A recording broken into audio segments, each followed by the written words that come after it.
Good morning mga kapartner. Magang ride out tayo ngayon. 5:20.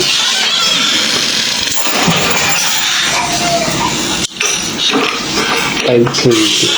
Kaya alis.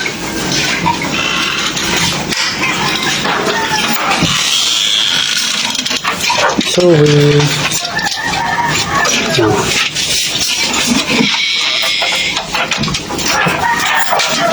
Ito yung gagamitin natin DMX.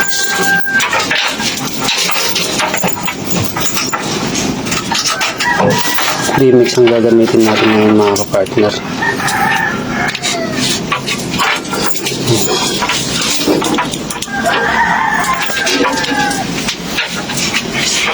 Yan ang gagamitin natin. Ito lilinisin natin ito mamaya kasi meron tayong inisin natin yung MTB natin mamaya kasi meron tayong long ride painting sa ride bago Semana Santa kapag rides tayo long ride. Ayan mga kapartner, maraming salamat sa inyo hanggang sa muli.